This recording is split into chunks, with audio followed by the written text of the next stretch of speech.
स्वागत है आपका आपके अपने YouTube channel the queen of science में। तो आज मैं आप लोग के सामने लेके आया हूँ क्लास 10th का लेसन नंबर 3। क्लास 10th में जो आपका लेसन नंबर 3 है उस चैप्टर का नाम है pair of linear equations in two variables. मैं आपको थोड़ा सा याद दिला दूँ, इन क्लास 9th जब आप थे क्लास 9th में तो आपने एक चैप्टर पढ़ा था जिसका नाम था linear equation in two variable. लेकिन वहाँ पे तुम लोग सिर्फ एक लीनियर इक्वेशन को पढ़ते थे और वो लीनियर इक्वेशन का जो जनरल फॉर्म होता था वो कुछ इस टाइप का होता था, like ax plus B Y plus C is equals to 0। लेकिन हम यहाँ पे pair of linear equation in two variable पढ़ रहे हैं। तो पहले हम इस चैप्टर के नाम का मतलब समझ लेते हैं। Pair of linear equation in two variable को हमने तोड़ा है।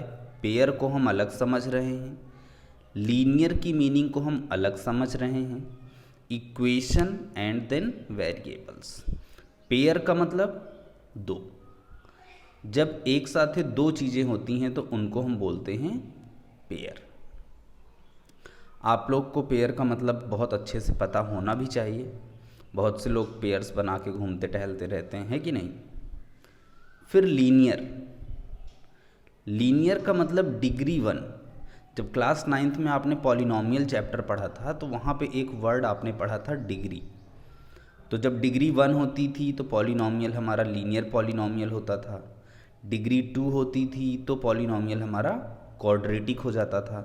तो अगर डिग्री 1 है मतलब कि मैक्सिमम पावर, डिग्री 1 का मतलब मैक्सिमम पावर अगर 1 है तो इसका मतलब हो गया कि वो हमारे पास क्या है, लीनियर। ठीक है। और फिर तीसरा है इक्वेशन। इक्वेशन का मतलब हैविंग इक्वल साइन। मतलब कि किसी चीज़ में अगर आपको LHS और RHS दिखे, मतलब इक्वल का साइन दिखे, तब आप उस चीज़ को क्या कहते हैं, इक्वेशन कहते हैं। एंड फिर क्या है, वेरिएबल्स। वेरिएबल्स का मतलब हो गया ऐसी वैल्यू जो वैरी करे, जो फिक्स ना हो, नॉट फिक्स्ड वैल्यूज। ठीक है। और मोस्टली हम लोग एज अ वेरिएबल क्या यूज करते हैं, x एंड y। अब आपने बहुत सारे लीनियर इक्वेशंस पिछले साल किए हुए हैं। जैसे फॉर एग्जांपल अगर देखा जाए, मैं एक बोल दूं 2x plus 3y is equals to 5।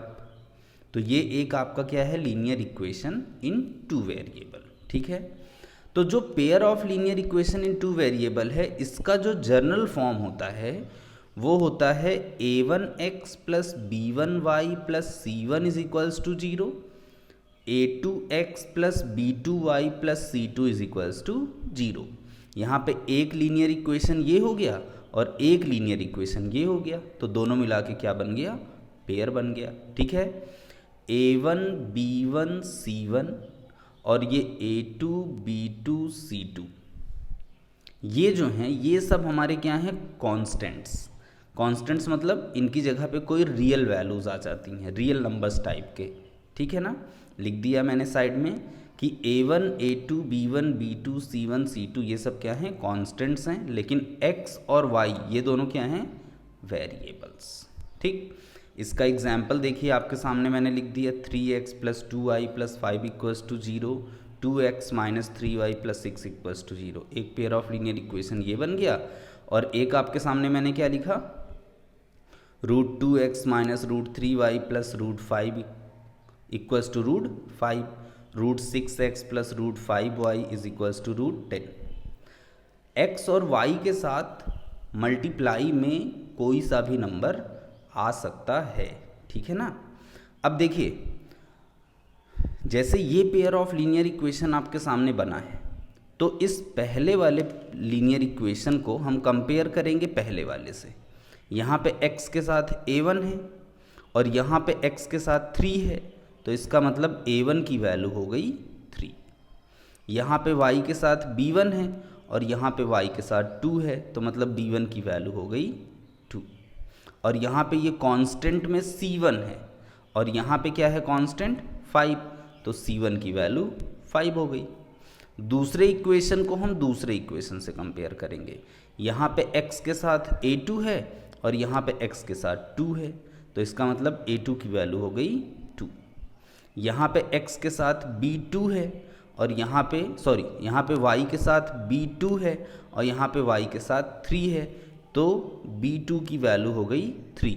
लेकिन क्योंकि आगे माइनस का साइन भी है और यहाँ पे प्लस का साइन है, तो इसलिए हम b2 की वैल्यू 3 ना पढ़ के क्या करेंगे, -3 पढ़ेंगे। ठीक है।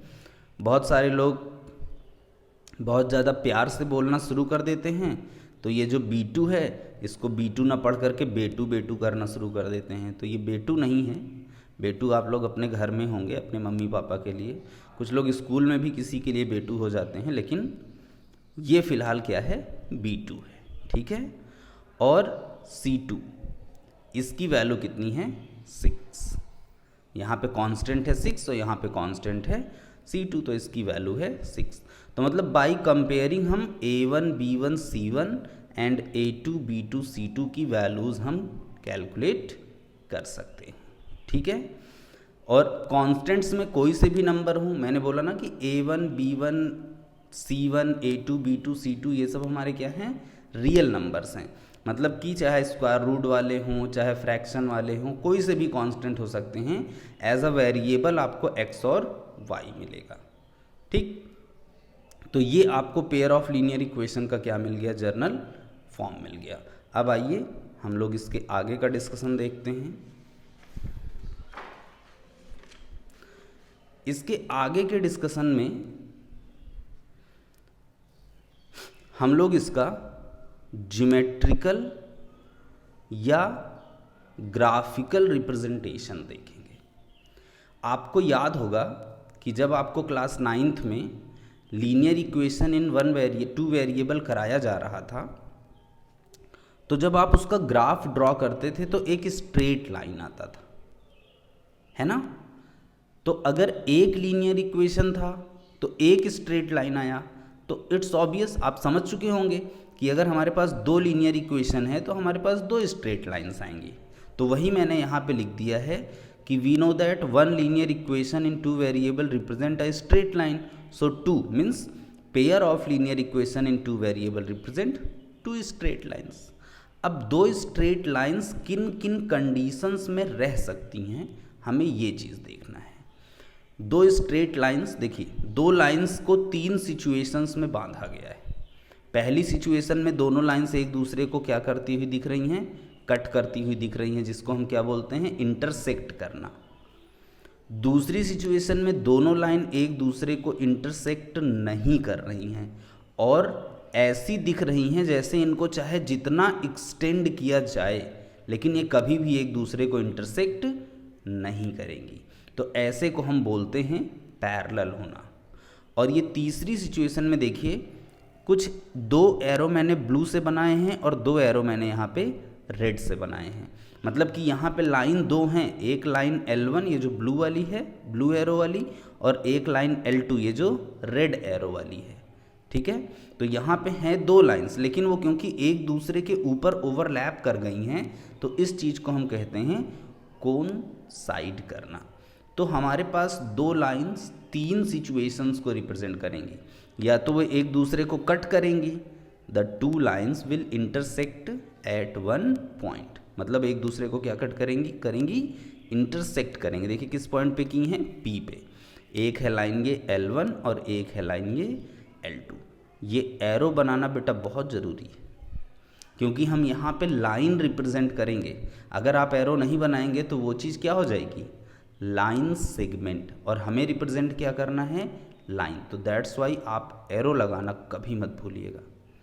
एंड यहाँ पे है the 2 lines will not intersect, मतलब कि दे आर पैरेलल। ये जो सिचुएशन आपको दिख रही है ये क्या है, पैरेलल वाली सिचुएशन है।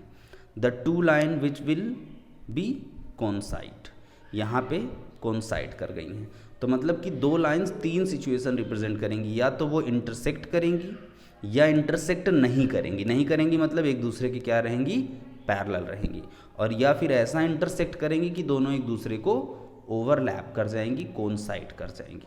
ठीक, अब ये वाली जो सिचुएशन आपको दिख रही है, ये आपको एक एप्लीकेशन दिखाती है मैथमेटिक्स के इस चैप्टर का आपकी जर्नल लाइफ में, ज़िंदगी में, डेली लाइफ में जो रेलवे लाइंस बिछाई जाती हैं। बहुत ध्यान से समझिएगा इस बात को। बहुत से क्वेश्चन बच्चे इस चीज़ पे क्वेश्चन करते हैं कि सर हम लोग मैथ पढ़ रहे हैं लेकिन इसका ज़िंदगी में यूज क्या है। एक बार तो मैं एक टिकटॉक वीडियो देख रहा था, तो उसमें एक बच्चा कहता है कि अब हमारे मैथ वाले सर मिल जाएं तो हम उनसे पूछी कि ई अल्फ़ा बीटा गामा सीटा नीटा का ज़िंदगी में यूज क्या है। तो बेटा यूज सुन लो कि यूज क्या है। ये जो pair of linear equation in two variable है, इन्हीं की हेल्प से, इनको यूज करते हुए रेलवे लाइंस बिछाई जाती हैं। और आप जानते हैं ऑल ओवर वर्ल्ड हर जगह रेलवे लाइंस हैं। Pair of linear equation in two variable का यूज करते हुए रेलवे लाइंस बिछाई जाती हैं। ये जो दो लाइंस आपको दिख रही हैं पैरेलल हैं, कभी इंटरसेक्ट नहीं करेंगी। और जो ट्रेन होती है वो जिस रेलवे लाइन पे चलती है वो दोनों भी हमेशा क्या होती, चाहे जहाँ पे घूमी रहें चाहे जो रहें, लेकिन जिन पे ट्रेन को चलना है वो दोनों हमेशा पैरेलल होती हैं। अगर वो पैरेलल ना हो तो ट्रेन पलट जाए, बहुत बड़े बड़े कांड हो जाए, इंसिडेंट्स हो जाए, समझ रहे हो। तो pair of linear equation in two variable का बहुत बड़ा यूज है लाइफ में। ठीक है, अब आइए इसको हम चैप्टर को आगे कंटिन्यू करते हैं। कुछ कीवर्ड्स हैं। कौन कौन से कीवर्ड्स हैं? पहला कीवर्ड है कंसिस्टेंट। कंसिस्टेंट का मतलब होता है कि अगर कोई पेयर ऑफ लीनियर इक्वेशन हमें एक सोल्यूशन दे, कितने सोल्यूशन? 1, मतलब हम दोनों पेयर ऑफ लीनियर इक्वेशन को सॉल्व करें और सॉल्व करने पे हमें एक सोल्यूशन मिले, तो हम कहेंगे कि these two pair of linear equations are consistent. और ये केस बनता है आपका इंटरसेक्टिंग में। जब इंटरसेक्ट करती हैं दो लाइंस तो वो किसी एक पॉइंट पे करती हैं, तो वो जो पॉइंट होता है वो क्या हो जाता है, दोनों के लिए सोल्यूशन हो जाता है। तो इस केस को हम कहते हैं कंसिस्टेंट। इसके बाद फिर होता है हमारा इनकंसिस्टेंट। इनकंसिस्टेंट का मतलब a pair of linear equation in two variable has no solution, मतलब कि दोनों पेयर ऑफ लीनियर इक्वेशन को सॉल्व करने पे कोई सोल्यूशन ना मिले, तो दैट इज कॉल्ड इनकंसिस्टेंट। और ये किस केस में आता है? जब दोनों लाइंस पैरेलल होती हैं। और तीसरा होता है डिपेंडेंट। डिपेंडेंट को हम कंसिस्टेंट भी कहते हैं। एक्चुअली में दो ही कीवर्ड्स होते हैं, कंसिस्टेंट और इनकंसिस्टेंट, लेकिन 3 सिचुएशंस हैं इसलिए 3 कीवर्ड्स को यूज किया गया है, जिसमें कि डिपेंडेंट को हम कंसिस्टेंट ही कहते हैं। और ये जो डिपेंडेंट वाला है ये कौन सा वाला है? जिसमें लाइन एक दूसरे को क्या कर जाती हैं? कोइंसाइड। जब लाइन एक दूसरे को कोइंसाइड कर जाती हैं तो जो सॉल्यूशंस बनते हैं वो इनफाइनाइट मेनी सॉल्यूशंस बनते हैं, मतलब बहुत सारे, इनफाइनाइट मेनी सॉल्यूशंस। ठीक है, क्योंकि दोनों लाइन से एक दूसरे पे कोइंसाइड कर गई हैं। जो पॉइंट पहली लाइन को सेटिस्फाई करेगा वो दूसरी को भी करेगा, क्योंकि दोनों एक दूसरे पे ओवरलैप कर रही हैं। ठीक है, तो इसलिए हम कहते हैं इनफाइनाइट मेनी सॉल्यूशन। तो ये है डिपेंडेंट। ये किस केस में होता है? कोइंसिडेंट वाले केस में। ठीक है, तो तीनों कीवर्ड्स आपको पता होना चाहिए, कंसिस्टेंट, इनकंसिस्टेंट, डिपेंडेंट। डिपेंडेंट को कंसिस्टेंट में इंक्लूड किया जा सकता है। ठीक है, अब हम लोग बात करेंगे solution of pair of linear equation की, कि पेयर ऑफ लीनियर इक्वेशन जो 3 केस बने उन तीनों केस में उनके सॉल्यूशंस कैसे होते हैं। एक केस बना इंटरसेक्टिंग का, एक केस बना पैरेलल का, और एक केस बना कोइंसिडेंट का। ठीक, तो जो इंटरसेक्टिंग वाला है उसकी कंडीशन होती है कि वो आपको यूनिक सोल्यूशन देगा, मतलब एग्जैक्टली 1, क्योंकि सिर्फ एक ही पॉइंट पे इंटरसेक्ट करता है। जब एक ही पॉइंट पे इंटरसेक्ट करता है तो इसका मतलब आपको सोल्यूशन सिर्फ एक मिलेगा। पैरेलल वाले केस में लाइन एक दूसरे को कभी भी इंटरसेक्ट करेगी ही नहीं। जब करेगी ही नहीं तो कोई सोल्यूशन ही नहीं मिलेगा, इसलिए इस केस में कोई सोल्यूशन नहीं होता। क्या लिख देंगे हम? No solution. और कोइंसिडेंट के केस में लाइन एक दूसरे को ओवरलैप करती हैं, तो इसका मतलब यहाँ पे सॉल्यूशंस बहुत सारे होंगे, जितने आप चाहिए उतने सॉल्यूशन, है ना। तो इसलिए इसको हम कहते हैं इनफाइनाइट मेनी सॉल्यूशंस। अगर आपको दो लीनियर इक्वेशन दिए हुए हैं तो दोनों को कंपेयर करके a1 b1 c1 और a2 b2 c2 की वैल्यू निकालना मैंने आपको अभी स्टार्टिंग में बताया कि कैसे निकालते हैं कंपेयर करके। अगर आपने a1 b1 c1 a2 b2 c2 की वैल्यू निकाल ली, उसके बाद आपने देखा कि a1 upon a2 b1 upon b2 के इक्वल नहीं हो रहा है, तो आप कह देंगे कि यार इसका मतलब कि ये दोनों इक्वेशन जो लाइंस बनाएंगी वो लाइंस कैसी होंगी? इंटरसेक्टिंग लाइंस होंगी। अगर a1 अपॉन a2 इक्वल हो गया b1 अपॉन b2 के, लेकिन ये चीज़ इक्वल नहीं हुई किसके? c1 अपॉन c2 के, तो आप कह देंगे कि इसका मतलब कि ये लाइंस हमारी क्या होंगी? पैरेलल होंगी, ठीक। और उसके बाद फिर अगर a1 upon a2 b1 upon b2 c1 upon c2 तीनों आपस में इक्वल हो गए, तो आप कहेंगे कि इसका मतलब कि लाइन क्या होंगी? हमारी कोइंसिडेंट होंगी, ठीक है। तो ये तीनों इंटरसेक्टिंग, पैरेलल और कोइंसिडेंट बताने का डायरेक्ट मेथड है, जिसको कि आप सिर्फ by compare a1 b1 c1 a2 b2 c2 निकाला और इन कंडीशंस को वॉच करते हुए बता दिया कि लाइंस इंटरसेक्टिंग होंगी कि पैरेलल होंगी कि कोइंसिडेंट होंगी, ठीक है। तो ये आपके इस चैप्टर का थोड़ा बहुत इंट्रोडक्शन है, ये एकदम बेसिक चीज़ है। जब ये आपके दिमाग में फिट रहेगा तो इसके थ्रू हम लोग आगे क्वेश्चंस करेंगे। मैं आपके लिए जो नेक्स्ट वीडियो लेकर के आऊँगा उसमें हम लोग इसके रिप्रेजेंटेशन कितने टाइप के होते हैं उसके बारे में डिस्कस करूँगा और कुछ क्वेश्चंस की तरफ हम लोग बढ़ेंगे, ठीक है।